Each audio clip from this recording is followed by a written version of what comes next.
Jessica looked at herself in the bedroom mirror, adjusting her new red dress. Her hands shook slightly as she put on her diamond earrings, a gift from her husband, Mike. The guilt in her stomach grew heavier as she watched Mike through the mirror. He stood behind her, helping her with her necklace, his gentle smile making everything worse. "You look beautiful," Mike said softly, his fingers brushing against her neck. "Big business dinner tonight?" "Yes," Jessica lied, her heart beating faster. "The client is very important. Don't wait up for me." Mike nodded, still smiling. "I made dinner reservations for you at Lael. Called them myself. The best table in the house." Jessica froze for a second. Lael was the exact restaurant where she had planned to meet Howard. Had Mike somehow found out? No, it had to be a coincidence. She forced a smile. That's so thoughtful of you." "Only the best for my wife," Mike kissed her cheek. His cologne, mixed with something else, a hint of cigarette smoke maybe, caught her attention. Strange, Mike had quit smoking 2 years ago. At exactly 7 p.m., Jessica walked into Lael. The host led her to a corner table where Howard already waited. He stood up when he saw her, his eyes taking in her red dress.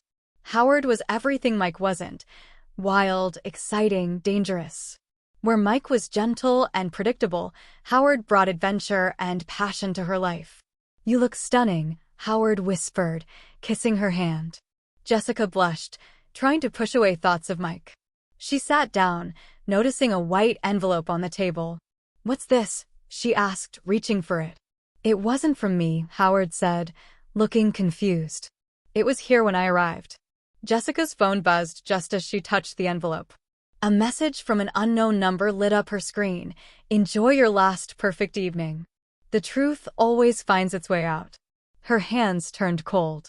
She looked around the restaurant, but everything seemed normal. Couples dining, waiters moving between tables, soft music playing.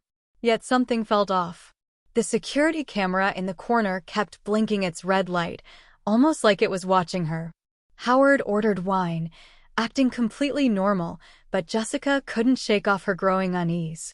Her phone buzzed again. "Did you really think nobody would find out? Is everything okay?"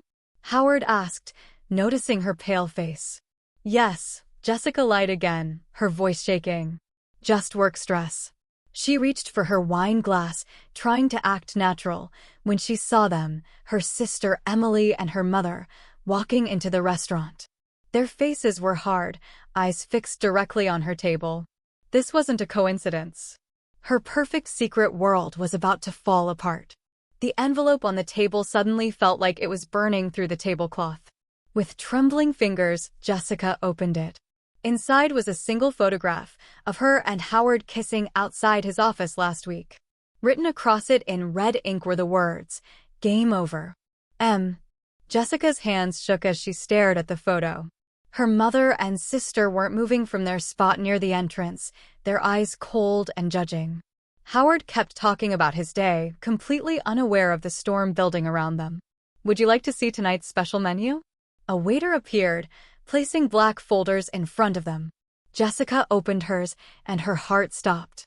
Inside weren't menu items, but printed copies of her text messages with Howard, dating back 3 months.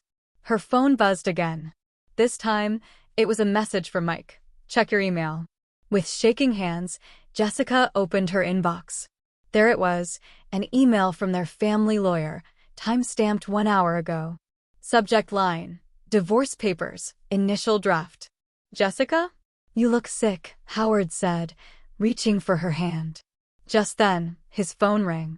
He checked the screen and his face changed. I need to take this."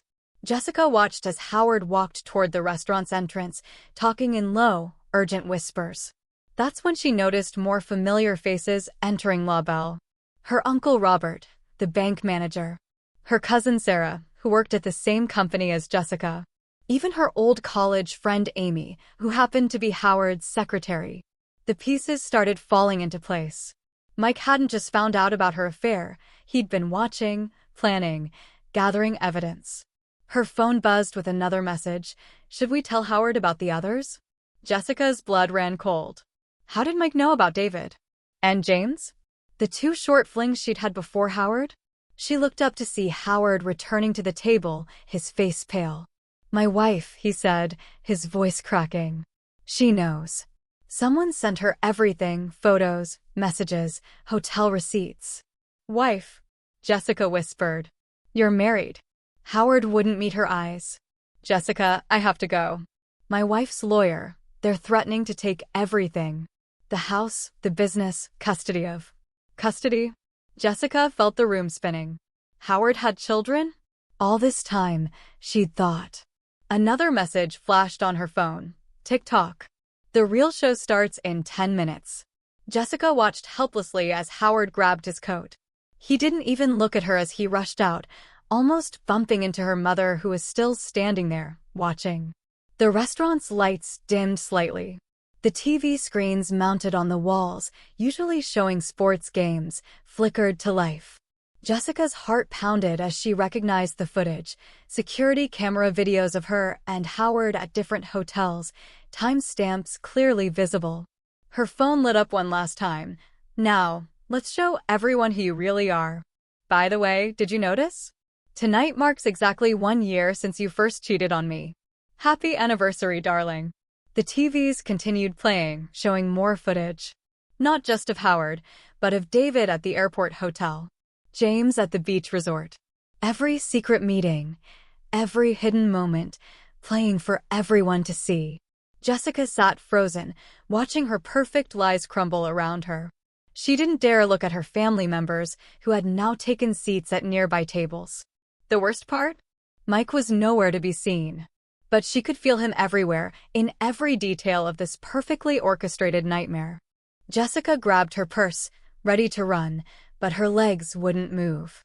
The restaurant had gone quiet, all eyes on the TV screens. Her past played out like a movie. Every secret meeting, every lie she'd told Mike about working late or business trips. A waiter appeared with a large envelope. "From the gentleman at the bar, ma'am." Jessica turned to look, hoping to see Mike, wanting to beg for forgiveness. But the bar was empty except for a man in a gray suit. She recognized him as the private investigator who lived next door. The envelope contained bank statements. Her secret credit card, the one she'd used for hotel rooms and gifts for Howard. But there was something else, photos of Howard with different women. Not just one or two, but many. Pictures from different cities, different hotels. She wasn't special. She was just another name on his list. "Did you really think he loved you?" Her sister Emily's voice made her jump. Emily now stood next to her table, tears in her eyes. "Mike showed us everything last week." "He's known for months, Jessica. Months. And what did he do?" "He kept making you breakfast. Kept helping you get ready for your business meetings. Kept loving you while you broke his heart." Jessica's phone buzzed again. A video message from Mike. "Remember our anniversary dinner 2 months ago? When you said you had to leave early for a conference call? Here's where you really went." The TV screens changed to show Jessica meeting Howard at the same restaurant, just 3 hours after her dinner with Mike. She watched herself laugh, kiss Howard, while still wearing the anniversary necklace Mike had given her that night. "Your salary has been suspended," another text flashed. Jessica quickly logged into her bank app. Her access was denied. "Company policy on employee misconduct," the message continued. "Your affair with Howard violated 6 different HR policies. Check your office email." Sure enough, there it was, an official email from HR, effective immediately. She was suspended pending investigation. Howard's name was mentioned too. Suddenly his quick exit made more sense. They were both losing everything. "Dad would be so ashamed," Emily whispered, wiping her tears. "Thank God he's not alive to see this." The mention of their father broke something in Jessica. She reached for her phone to call Mike, but it started playing a voice recording instead, her own voice, from different phone calls. "I'm stuck at work, honey, don't wait up. This business trip came up suddenly. Of course I miss you too, Mike." Each lie played out loud, her voice echoing in the quiet restaurant. Some diners had started recording everything on their phones. Tomorrow, her shame would be all over social media. Another message appeared. The house locks have been changed. Your things are packed.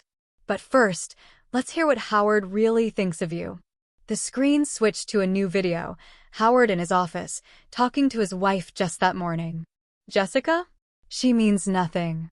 Just a bit of fun. Like the others. Jessica's world's fun. She grabbed her water glass, but her shaking hands knocked it over, spilling water all over the damning photos and documents. As she watched the water spread across the table, she realized this was just the beginning of Mike's revenge. Jessica stumbled out of the restaurant into the cold night air. Her phone kept buzzing with messages from people who had seen the videos, coworkers, friends, gym buddies. Everyone knew. Her sister Emily followed her outside. "Your gym membership's been canceled," Emily said, her voice flat. "Mike made sure you can't hide there either. He canceled everything that was in his name. Your spa membership, the country club, even your cell phone plan." Jessica tried to open her Uber app. "Account suspended," flashed on the screen. Of course, it was linked to Mike's credit card. She'd have to use a regular taxi, but when she checked her wallet, her credit cards were gone. In their place was a note in Mike's handwriting. "You'll find your new prepaid card at home. Just enough for a fresh start, far away from here." "Need a ride?" A familiar voice called out. Jessica turned to see Amy, Howard's secretary, getting into a car. "Howard wanted me to tell you something. His wife Sarah, she's pregnant. That's why he ran so fast. Sarah's father owns the company. Howard's not just losing his marriage, he's losing his job, his status, everything. Just like you." The words hit Jessica like a slap. Howard's wife was pregnant? All those times he'd said he was too busy for dinner, claiming work stress. A new message lit up her phone screen. "Remember when you said Howard was nothing like me? Well, you were right. I'd never cheat on my pregnant wife." Jessica's legs gave out. She sat down on the restaurant steps, her designer dress getting dirty. She didn't care anymore. Emily stood watching, phone in hand. "Are you recording this?" Jessica asked, hurt in her voice. "Mike asked us to document everything," Emily replied. "For the divorce lawyers. But also to show everyone in the family what happens when you betray the people who love you." Jessica's phone buzzed again. This time it was Howard. "My lawyer says not to contact you again. My wife's family, they're powerful people, Jessica. I have to think about my baby now. I'm sorry." More people walked out of the restaurant, her mother, uncle, cousin Sarah. Each one looked at her with different levels of disappointment. Her uncle cleared his throat. "The bank loan for your car," he said quietly. "The one under Mike's name? It's been called in. You have 48 hours to return the car." "How long?" Jessica whispered. "How long has Mike been planning this?" 6 months, her cousin Sarah answered. "He came to each of us, showed us the evidence. Asked us to wait and watch. He wanted you to feel what he felt, seeing the truth, but having to pretend everything was normal." A new email notification popped up from her best friend Laura.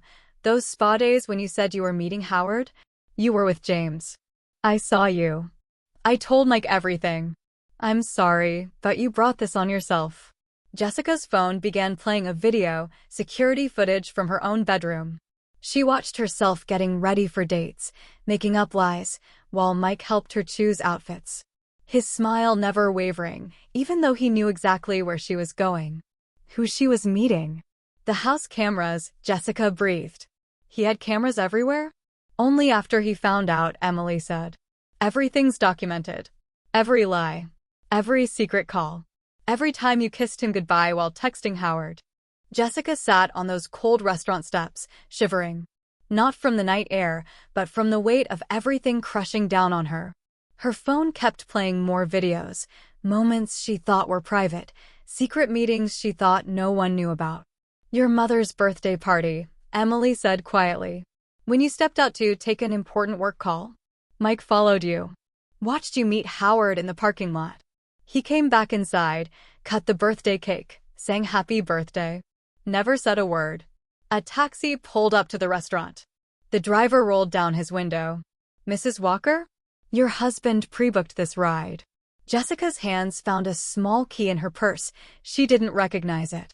Another message from Mike appeared. The key is for a motel room. Paid for 1 week. Same motel where you first met Howard. Seemed fitting. More people walked out of the restaurant. Jessica recognized Howard's wife Sarah among them, beautiful, elegant, and clearly pregnant. Sarah walked straight to Jessica, her face surprisingly calm. 6 other women, Sarah said softly. You weren't special. Howard does this in every city, every business trip. Your husband was kind enough to warn me. Show me everything. He's a good man, your Mike. You never deserved him. Jessica's phone lit up with new photos. Howard in Chicago, Seattle, Miami, with different women. Same restaurants, same hotels, same lies. She felt sick. The joint accounts are closed, her uncle added. Mike moved everything last night. Legal, of course, all documented with the divorce papers. He even paid off your personal debts. Said he wanted you to have a clean slate. Just somewhere else. Jessica tried her work email one last time. A new message waited, her resignation letter, apparently sent by her an hour ago. She hadn't sent it, but there was her signature, dated from last week. She remembered signing some papers Mike had brought home, not really reading them. Just insurance updates, he'd said. He thought of everything, Emily whispered. Every detail. Every escape route you might try. While you were building your house of lies, he was quietly removing the foundation. The taxi driver honked softly. As Jessica stood up, her phone played one final video. Their wedding day, 5 years ago. She watched herself promise forever to Mike, saw his eyes full of love and trust. The video changed to show all her secret meetings, playing side by side with their happy marriage moments. Every anniversary dinner followed by hidden dates with Howard. Every birthday celebration interrupted by secret calls. The taxi ride felt endless. Jessica watched familiar streets pass by, knowing she might never drive them again. Her phone had 1 bar of battery left, just enough to keep showing her more evidence of her destroyed life. Your things are in storage unit 247, a new message from Mike read. Paid for 3 months. Except for the jewelry. I returned everything to the stores. Told them my wife died. Felt less shameful than telling the truth. The taxi passed their house, her home for 5 years. All the lights were on. Through the large windows, she could see people moving inside. Mike had invited everyone to witness her shame. The neighbors are there too, another message appeared. Remember Linda next door? She helped me set up the cameras. Her husband caught you and Howard in their driveway that night you thought no one was watching. The taxi didn't stop at the house. It continued to the old motel on the edge of town. Jessica's stomach turned. This was where she'd first kissed Howard, making excuses about a late work meeting. Your new room is 103, the driver said, not looking at her. Mr. Walker asked me to tell you. It's the exact room where it all started. More messages flooded in as she stepped out of the taxi.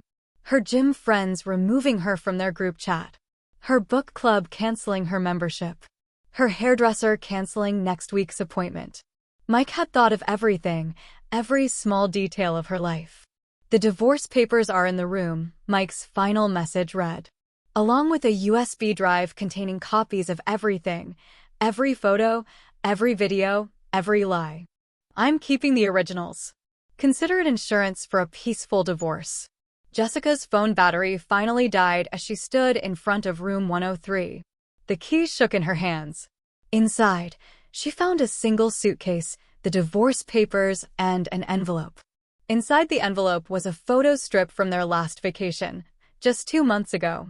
They looked so happy. On the back, Mike had written, "You took everything from me.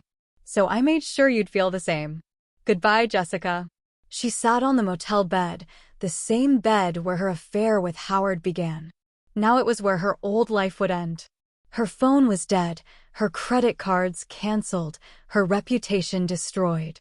Mike had orchestrated the perfect revenge, exposing her lies while making himself look like the caring husband he'd always been.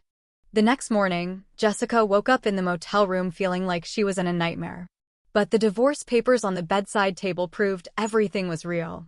She found a cheap prepaid phone in her suitcase, already set up with a new number. The phone had just one message, Sent an hour ago. Check your email one last time. M. Using the motel's slow Wi-Fi, Jessica opened her old email. There was a new video waiting. Not another secret meeting or hidden camera footage, but Mike, sitting in their living room, looking directly at the camera. By now, you've lost everything, he said calmly. Just like I did, piece by piece as I discovered your lies. But here's what you don't know yet. Howard wasn't just another cheating husband. He was hired. By me. Jessica's hands started shaking as Mike continued. 6 months ago, when I first found out about David and James, I hired Howard. A con man who specializes in exposing unfaithful spouses. Every accidental meeting with you, every romantic gesture, every secret rendezvous, all carefully planned. All recorded. All designed to show your true character. The video showed Howard meeting with Mike, planning their elaborate scheme. The restaurant reservations, the business trips, every detail orchestrated to test Jessica's loyalty. You didn't just cheat on me with Howard, Mike's voice continued. You fell for a paid actor. Every romantic moment you shared was scripted. Every secret meeting was monitored. You threw away our marriage for a man who was working for me the entire time. Jessica ran to the bathroom and threw up. All those special moments with Howard, all those feelings, all those risks she took, everything had been fake. She destroyed her real marriage for a complete lie. The video wasn't finished. Mike had one final revelation. The company's London office? They offered me the position 3 months ago. Double the salary, fresh start, new life. I declined because you said you could never leave your job, your friends, your life here. Yesterday, I accepted their offer. By the time you see this, I'll be gone. Jessica rushed back to check her old photos of Howard on the USB drive. Looking at them now, she could see it, subtle signals between Howard and people in the background. Every romantic dinner had been watched, every hotel meeting monitored.